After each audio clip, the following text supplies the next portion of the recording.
पुढचा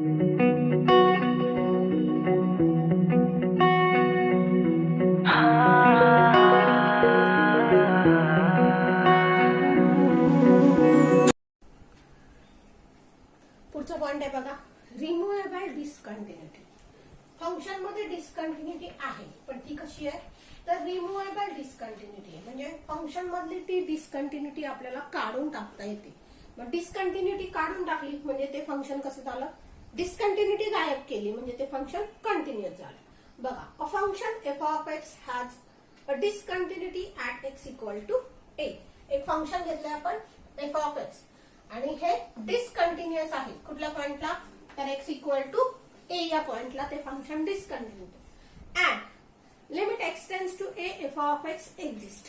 त्याचं limit exist होत आहे. ते फंक्शन डिस्कंटिन्युअस आहे पण त्याचं लिमिट एक्झिस्ट होत आहे. But either F of A is not define. एकतर एफ ऑफ ए दिलेला नसेल, काढता येत नसेल, किंवा काय होतंय तर लिमिट आणि एफ ऑफ ए ची व्हॅल्यू सेम नाही. आता फंक्शन डिस्कंटिन्युअस आहे म्हणजे हे असंच होतं, आपल्याला माहिती आहे की ह्या दोन्ही व्हॅल्यू सेम नसतील तरच फंक्शन डिस्कंटिन्युअस होतं. मग हे एकतर हे दोन्ही सेम नसतील किंवा एफ ऑफ ए येतच नसेल. In such a case we define or redefine. जर असं घडत असेल तर आपण काय करणार, हा जो एफ ऑफ ए आहे हा एफ ऑफ ए रिडिफाईन करणार म्हणजे पुन्हा लिहिणार, त्याची व्हॅल्यू पुन्हा लिहिणार. कोणा इतकी तर लिमिटच्या व्हॅल्यू इतकी. म्हणजे एफ ऑफ ए डिफाईन करताना किती करायचा तर limit x tends to a f of x, जेवढी लिमिटची व्हॅल्यू आहे त्या फंक्शनची तेवढा आपला एफ ऑफ ए डिफाईन करायचा. Then with new definition the function f of x becomes continuous. मग जर तुम्ही असं केलं की या एफ ऑफ ए ला नवीन व्हॅल्यू दिली, या एफ ऑफ ए ला नवीन व्हॅल्यू दिली तर फंक्शन कसं झालं, कंटिन्युअस झालं. म्हणजे फंक्शन मधली डिस्कंटिन्युटी आपण काय केली तर काढून टाकली म्हणजेच फंक्शन कंटिन्युअस झालं. म्हणजेच ते डिस्कंटिन्युटी कशी झाली तर रिमूव्हेबल डिस्कंटिन्युटी झाली. So such a discontinuity is called removable discontinuity. काय केलंय, फंक्शन कंटिन्युअस नाही म्हणजे फंक्शन डिस्कंटिन्युअस आहे. पण डिस्कंटिन्युअस असताना काय झालं तर एकतर लिमिटची व्हॅल्यू एफ ऑफ ए इतकी नसेल किंवा एफ ऑफ ए डिफाईन होत नसेल तर आपण काय केलं तर हा एफ ऑफ ए रिडिफाईन केला. म्हणजे या एफ ऑफ ए ची व्हॅल्यू तर लिमिट इतकी लिहिली तर फंक्शन कसं झालं, कंटिन्युअस झालं. म्हणजेच आपण काय केलं तर ती डिस्कंटिन्युटी रिमूव्ह केली. आता हेच आपण एक्झाम्पल मध्ये बघू. बघा, हे एक फंक्शन आपण घेतलं f of x equal to x square for x is not equal to 2 and it is equal to 5 for x equal to 2. आता या फंक्शनचं लिमिट काढूयात आपण. So limit x tends to 2 f of x म्हणजे किती होईल तर limit x tends to 2 of x square. आता x ची व्हॅल्यू सरळ सरळ ठेवायची कारण पॉलिनॉमियल फंक्शन आहे किंवा पॉवर फंक्शन आहे हे. म्हणजे इथे किती होईल 2 चा स्क्वेअर झाला 4 म्हणजे लिमिट 4 आलं. आणि f of 2 किती आहे तर 5 आहे. या दोन्ही व्हॅल्यू सेम आहेत का नाहीये. लिमिट एक्झिस्ट झालं, एफ ऑफ 2 सुद्धा एक्झिस्ट झालं पण या दोन व्हॅल्यू सेम नाही. म्हणजे आपण काय म्हणणार, limit x tends to 2 f of x is not equal to f of 2. Therefore function is discontinuous. हे फंक्शन कसं झालं तर डिस्कंटिन्युअस झालं. आता हे एक्झाम्पल रिमूव्हेबल डिस्कंटिन्युटीचं आहे की नाही आपण चेक करू.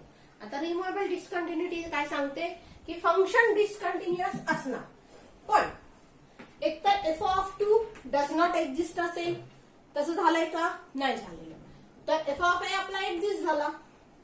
फक्त झालं काय तर दुसरी कंडिशन आहे limit x tends to a f of x is not equal to f of a. तर असंच घडलंय. मग असं जर घडलं असेल तर रिमूव्हेबल डिस्कंटिन्युटी आपण कशी वापरायची तर फंक्शन रिडिफाईन करायचं. कसं तर एफ ऑफ ए ची किंमत ही लिमिट इतकी ठेवायची. म्हणजे हा जो 5 आहे हा 5 कट करायचा आणि इथं किती लिहायचे तर लिमिटची व्हॅल्यू जी 4 आहे ती 4 लिहायची. म्हणजे या 5च्या जागेवर जर आपण 4 लिहिलं तर आता काय होईल बघा बरं, लिमिट 4 आलंच.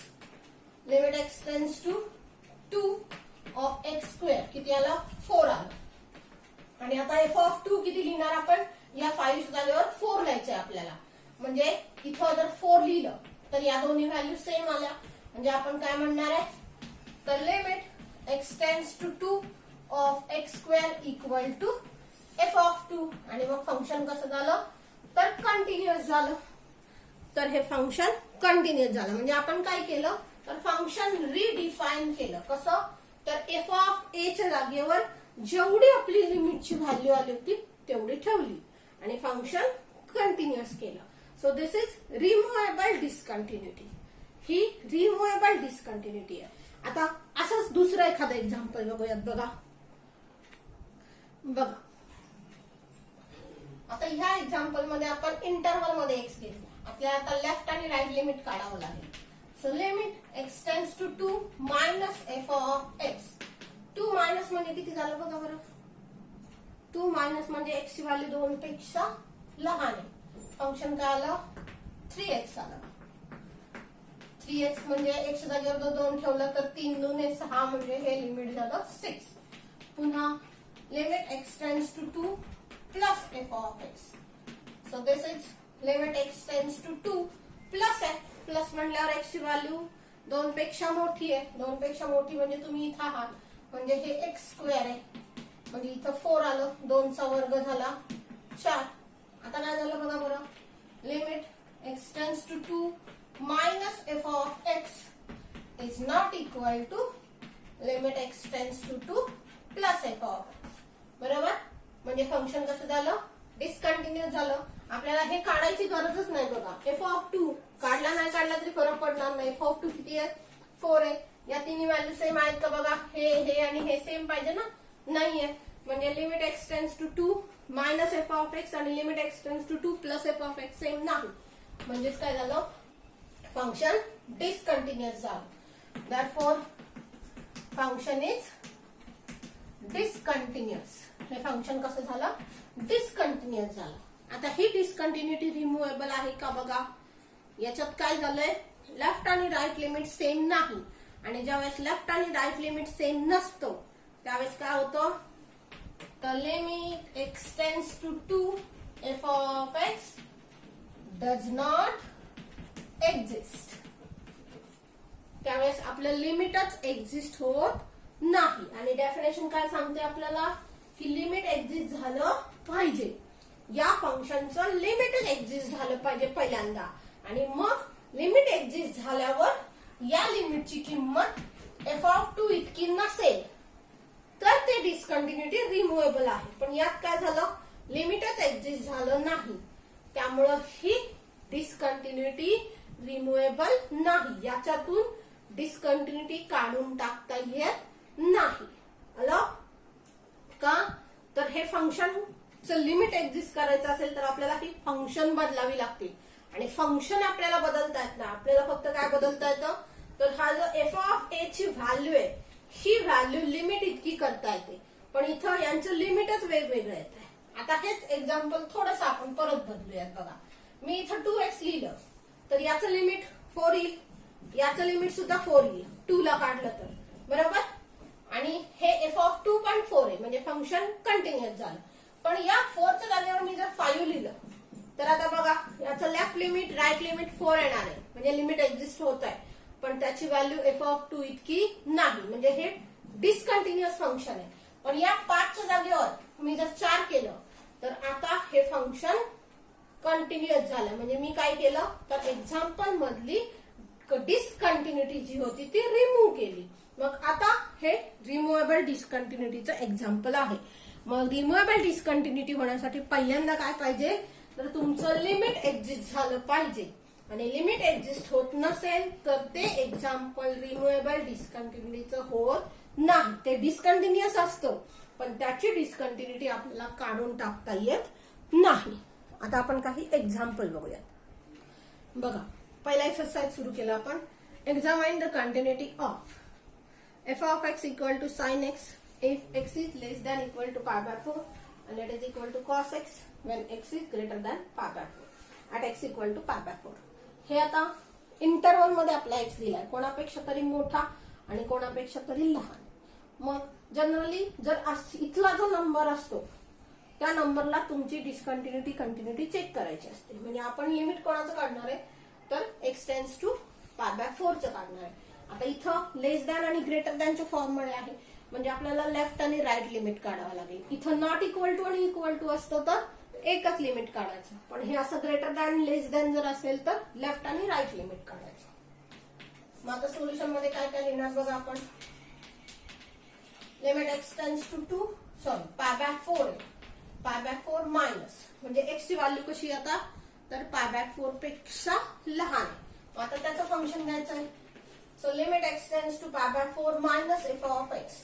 It is limit x tends to π/4. π/4 पेक्षा लहान म्हणजे तुम्ही इथं आहात आहे ना, हे इक्वल पण आहे आणि π/4 पेक्षा लहान पण आहे. फंक्शन काय sin x आहे म्हणजे इथं आला sin x.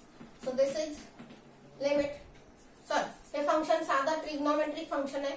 x च्या जागेवर π/4 ठेवा आणि इथं आलं sin π/4. sin π/4 ची व्हॅल्यू किती येते 1/√2 येते. म्हणजे लेफ्ट लिमिट किती आलं तर 1/√2 आलं. आता राईट लिमिट काढायचं आहे म्हणजे limit x tends to π/4 plus काढायचं. So limit x tends to π/4 plus f of x. This is equal to limit x tends to π/4. π/4 plus आहे. π/4 प्लस म्हणल्यावर काय आलं बघा तर x ची व्हॅल्यू आपली π/4 पेक्षा मोठी आहे.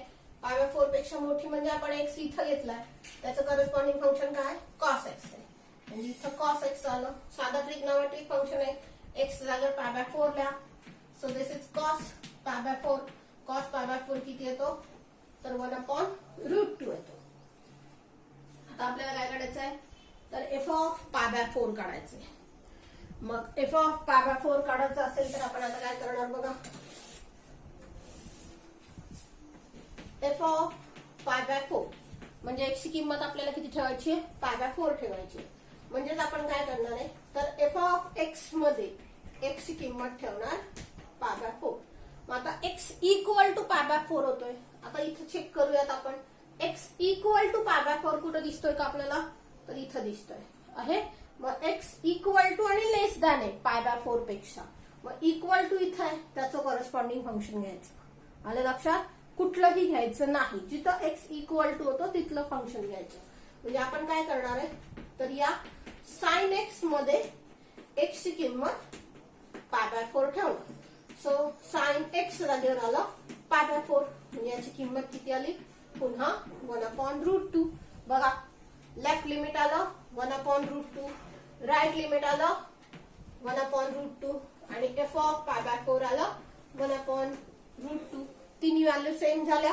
तिन्ही व्हॅल्यू सेम असतील तर फंक्शन कसं होतं कंटिन्युअस होतं. मग आपण लिहिणार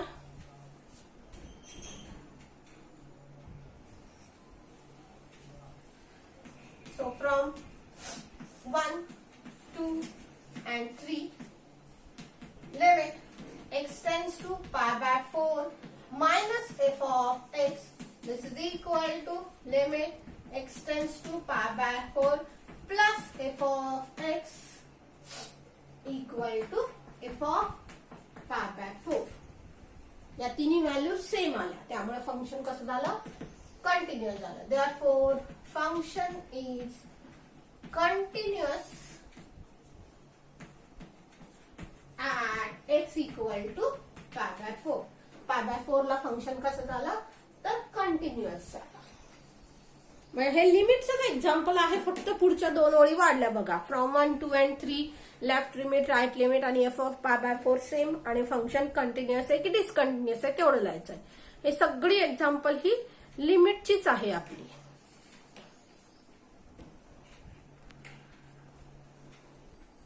पुढचं एक्झाम्पल आहे f of x equal to x² minus 9 upon x minus 3 for x is not equal to 3 and this is equal to 8 for x equal to 3.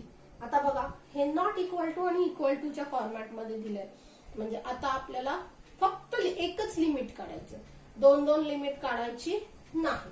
मग आता सोल्युशन मध्ये आपण काय करणार बघा. लिमिट x टेन्स टू 3 ला check करणार. जिथं आपला तुम्हाला हे नंबर दिलेला आहे तिथं लिमिट चेक करायचं. So limit x tends to 3 f of x म्हणजे limit x tends to 3 function काय x square minus 9 upon x minus 3. आता हे एक्झाम्पल तुम्ही कसंही सोडवा. लिमिटच्या पहिल्या एक्सरसाइज नुसार एक्स रेस टू एन चा फॉर्म्युला वापरा, कसंही करा. हा 9 म्हणजे 3 स्क्वेअर होणार म्हणजे ए किती आहे बघा 3 आहे आणि एन किती आहे 2 आहे. म्हणजे इथे किती झालं तर n into a raise to याचं लिमिट किती येतं n into a raise to n minus 1 म्हणजे 2 इंटू 3 रेस टू 2 मायनस 1 म्हणजे 2 इंटू 3 म्हणजे किती होईल 6 होईल. किंवा हेच एक्झाम्पल तुम्हाला असंही सोडवता येईल बघा. लिमिट एक्स टेन्स टू 3 याचे फॅक्टर पडले एक्स मायनस 3 आणि x plus 3 upon x minus 3 गेला, शिल्लक काय राहिलं तुमचं तर limit x tends to 3 of x plus 3 या एक्स जागेवर 3 ठेवलं तर 3 प्लस 3 म्हणजे 6 झालं. तुम्ही असं सोडवा नाही तर असं सोडवा, कसंही सोडवा तरी चालेल. मग आता लिमिट किती आलं 6 आलं. आता काय काढायचं तर एफ ऑफ 3 काढायचं. बघा बरोबर एक्स ची व्हॅल्यू 3 असताना डायरेक्ट तुम्हाला एफ ची किंमत दिली आहे. एफ ऑफ 3 किती आहे 8 आहे. मग याला म्हणा 1 याला म्हणा 2. दोन्ही सेम आहे का नाहीये. So therefore from 1 and 2 limit x tends to 3 f of x is not equal to f of 3. Therefore function is discontinuous. Therefore function is discontinuous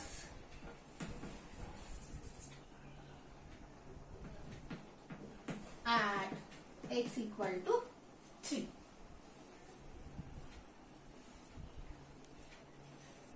दुसरा एक्झाम्पल बघा. F of x equal to x cube minus 2x plus 1 for x is less than equal to 2 and function f of x equal to 3x minus 2 for x is greater than 2 at x equal to 2. मग आता x ची किंमत 2 असताना आपल्याला limit काढायचं आहे.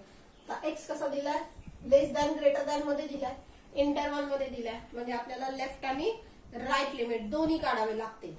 एकच limit काढून चालणार नाही. सोल्युशन मध्ये कसं आलं बघा. Limit x tends to 2 minus f of x. So this is limit x tends to 2. 2 minus म्हटलं की x किंमत किती आहे 2 पेक्षा लहान. 2 पेक्षा लहान म्हणजे तुम्ही कुठं आहात इथे आहे बघा. x is less than 2 आहे म्हणजे इथे आहे. त्यावेळेचं फंक्शन काय आहे तर x cube minus 2x plus 1 आणि इथं मी मायनस लिहिलं. मग असे पण एक्झाम्पल मध्ये बघा इथं मायनस होतं पण इथं मायनस नव्हतं, इथं प्लस होतं पण इथं नव्हतं. ज्यावेळेस तुम्ही पर्टिक्युलर फंक्शन लिहिणार त्यावेळेस तिथं साइन देऊ नका. आता हे साधं पॉलिनॉमियल फंक्शन आहे. सरळ सरळ एक्स जागेवर 2 लिहा म्हणजे 2 चा क्यूब मायनस 2 इंटू 2 प्लस 1 म्हणजे 8 मायनस 4 प्लस 1 म्हणजे किती झालं बघा 5 झालं. म्हणजे याचं लेफ्ट लिमिट किती आलं तर 5 आलं. आता राईट लिमिट काढूयात. So limit x tends to 2 plus f of x. So this is equal to limit x tends to 2. 2 plus म्हणजे एक्स ची व्हॅल्यू किती आहे 2 पेक्षा मोठी आहे. 2 पेक्षा मोठी म्हणजे इथे आहे तुम्ही x is greater than 2. So x is greater than 2 means function is 3x minus 2. So it is 3x minus 2. Simple polynomial function or linear function. So put x equal to 2. So 3 into 2 minus 2 means it is 6 minus 2. It is 4. मग आता बघा left आणि right limit same नाहीये आणि left limit आपलं 5 आलं आणि right limit 4 आलं. त्यामुळे एफ ऑफ 2 ची काढायचीच गरज नाहीये. बरोबर आहे ना. तुम्ही काढू शकता किंवा नाही काढलं तरी चालेल. बघा आपण न्यू वाटल्यास एफ ऑफ 2 म्हणजे f of x at x equal to 2 आलं. किती आहे बघा एक्स ची किंमत 2 कुठे झाली इथं झाली म्हणजे फंक्शन काय आहे हे आहे. म्हणजे आपण कसं लिहिणार आहे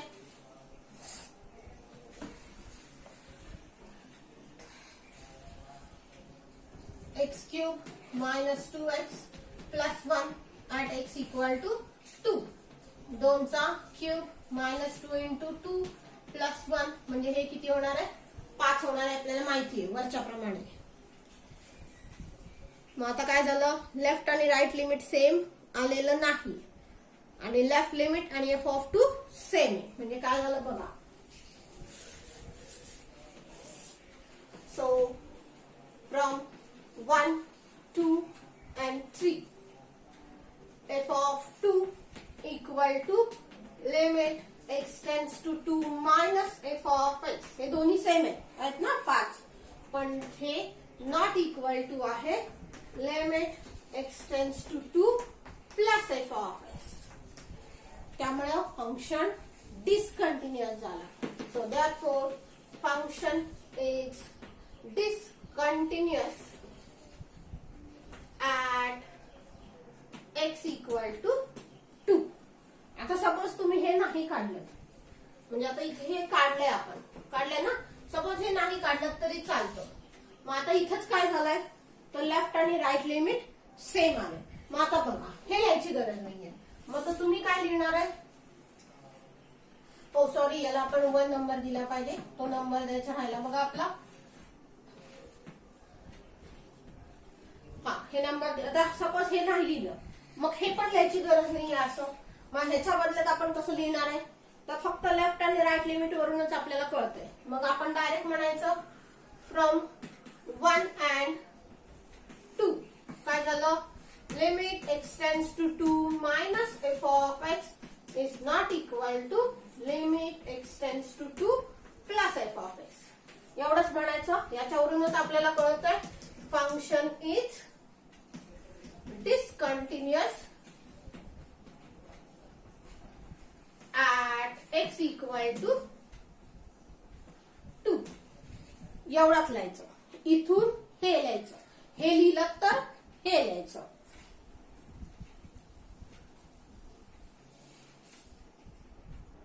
पुढचं एक्झाम्पल बघा.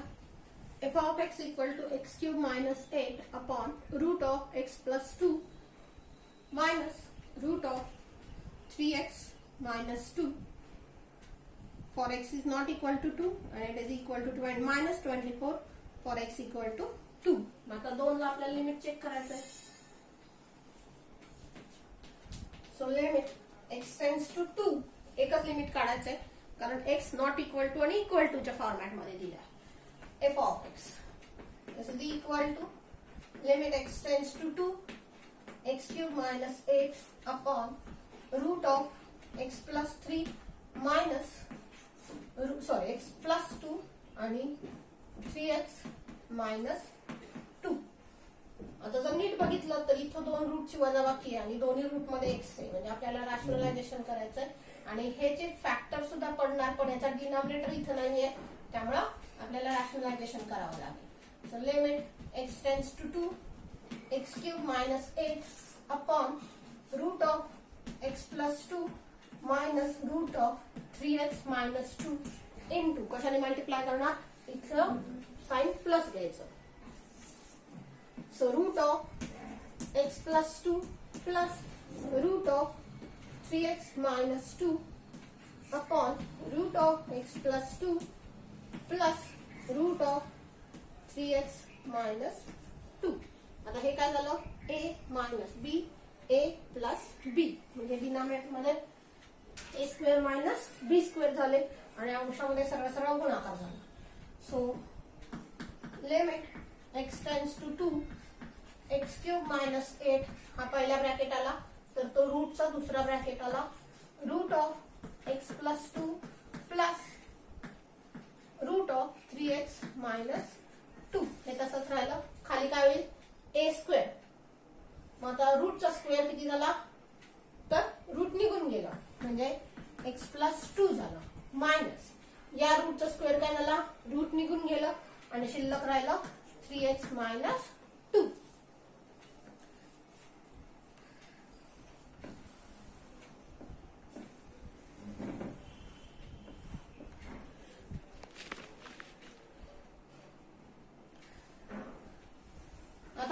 या मायनस मुळे याची चिन्ह बदलतील बघा.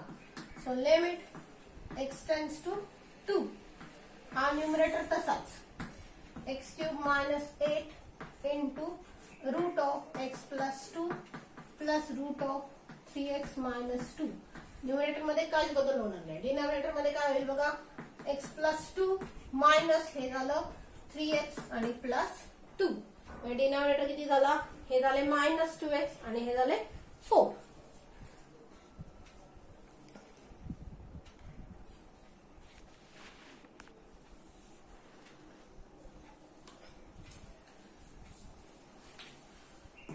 So limit x tends to 2, numerator तसाच x cube minus 8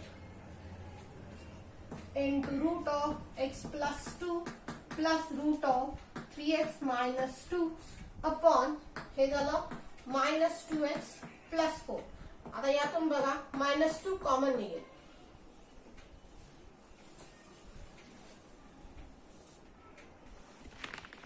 बघा खालच्यातून डिनॉमिनेटर मधून -2 कॉमन काढलं तर ब्रॅकेट मध्ये राहिले x -2. तेवढंच आपण वरती लिहिलंय बघा.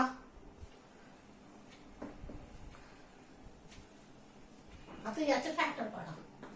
So limit x tends to 2. आता न्यूमरेटर मध्ये x -8 चे फॅक्टर पडतील बघा. x -8 चे फॅक्टर काय पडले, x -2. दुसरा a cube minus b cube प्रमाणे a cube minus b cube चे फॅक्टर पडले a मायनस b आणि a स्क्वेअर म्हणजे x स्क्वेअर. इथं आलं plus 2x plus b square. बरोबर ना, a square plus ab plus b square. पुढचा ब्रॅकेट तसाच, root of x plus 2 plus root of 3x minus 2 upon -2 into x minus 2. हा factor cancel झाला बघा. शिल्लक राहिलं limit x tends to 2 x square plus 2x plus 4 root of x plus 2 plus root of 3x minus 2 upon -2. आता हे जे काही function राहिले याच्यामध्ये सरळ सरळ x ची किंमत 2 ठेवून द्यायची, कारण याच्यात आपल्याला आता बदल करता येणार नाही. सरळ जिथं जिथं x आहे तिथं 2 ठेवून द्या. म्हणजे याला लिमिट लावायचं, याला लिमिट लावायचं. म्हणजे किती आलं, 2 चा स्क्वेअर प्लस 2 into 2 प्लस 4. हा पहिला ब्रॅकेट झाला. इथं काय होईल बघा, रूट मध्ये आलं 2 प्लस 2 प्लस इथं आलं 3 into 2 मायनस 2 अपॉन -2. इथं किती झाले, 4 अधिक 4 अधिक 4 आणि इथं झाले रूट 4 प्लस इथं किती होईल, रूट 4 अपॉन -2.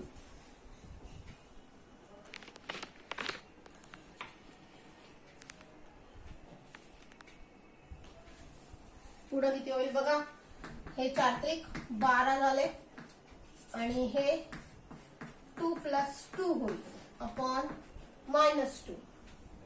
म्हणजे मी इथं लिहित बरं असू दे, इथं लिहिते 12 into 4 अपॉन -2. दोन्ही भाग घालवला तर उत्तर किती येईल बघा, इथं 2 होईल म्हणजे बाजूने 24 आणि हा मायनस म्हणजे -24 आपली किंमत आली. हा आपला झाला 1. आता लिमिट किती होता आठवा, सॉरी लिमिट आपण काढलं -24. एफ ऑफ 2 किती होता, एवढाच होता बघा. म्हणजे पुढची स्टेप आपण कशी लिहिणार बघा. बघा लिमिटची व्हॅल्यू आपली किती आली, -24. त्याला आपण 1 दिलं आणि एक्झाम्पल मध्ये आपल्याला दिलंय की एफ ऑफ 2 किती असतोय,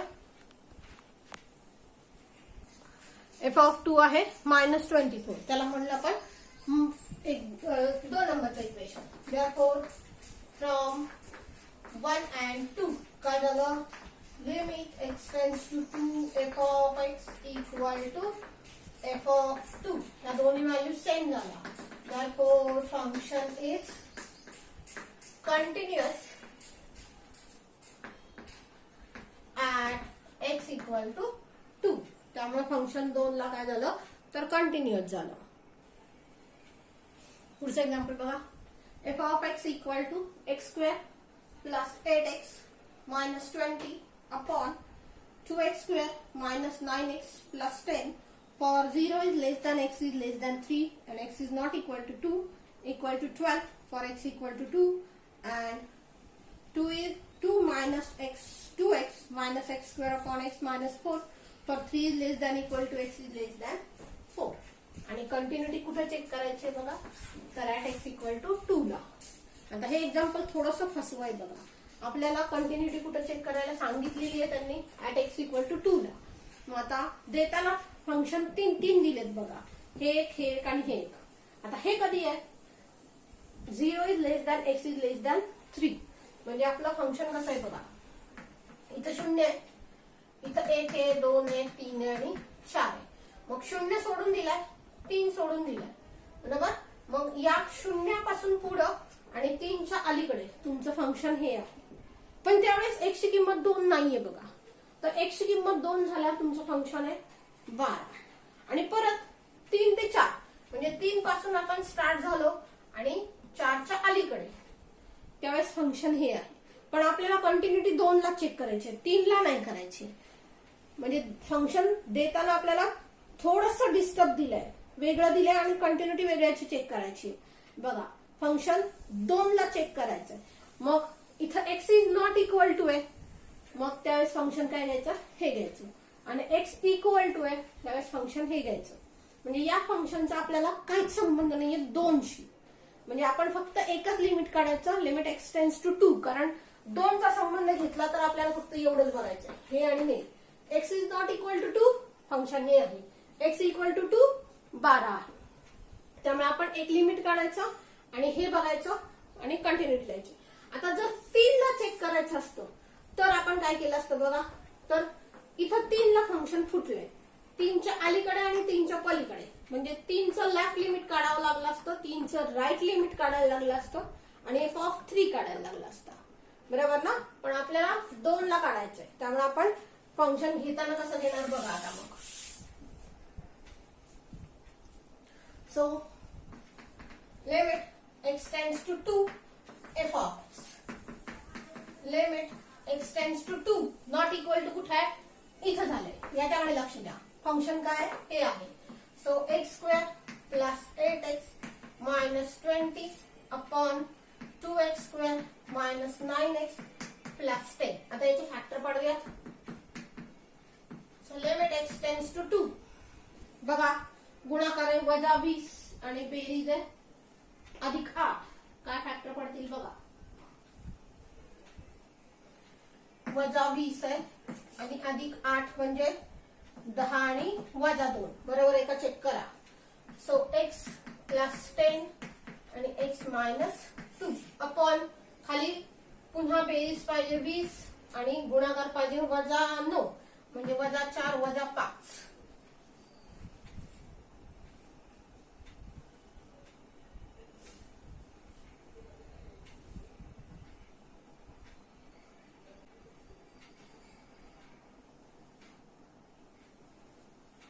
म्हणजे कसं होईल, 2x square minus 4x minus 5x आणि प्लस 10. डायरेक्ट फॅक्टर लिहून चालणार नाही कारण इथं 2x स्क्वेअर आहे. So limit x tends to 2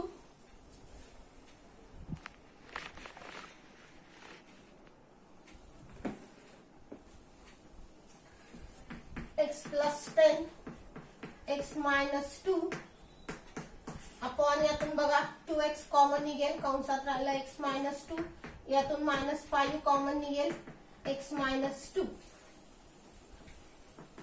so limit x tends to 2 x plus 10 x minus 2 upon पहिला फॅक्टर आला x मायनस 2, दुसरा आला 2x मायनस 5. हा फॅक्टर कट झाला.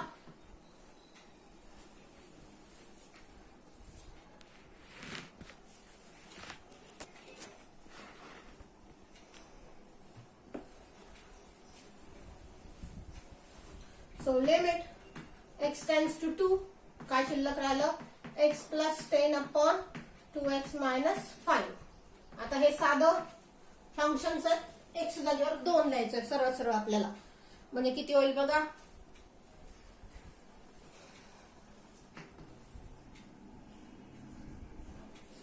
इथं x जागेवर 2 लिहिलं तर 2 प्लस 10 अपॉन हे झालं 2 इंटू 2 मायनस 5.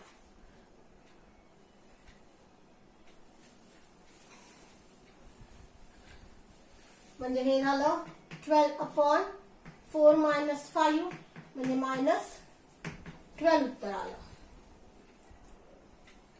याला आपण 1 म्हणूयात.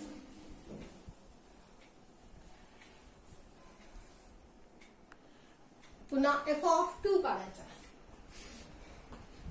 f(2) किती दिला आपल्याला? 12 दिला. याला म्हणूया 2. बघा बरं सेम आहे का? मगाशी किती आलं होतं? -12 आलं होतं. आता +12 आलं. Therefore function is discontinuous at x equal to 2. Function कसं झालं? तर डिस्कंटिन्युअस झालं at x equal to 2 ला.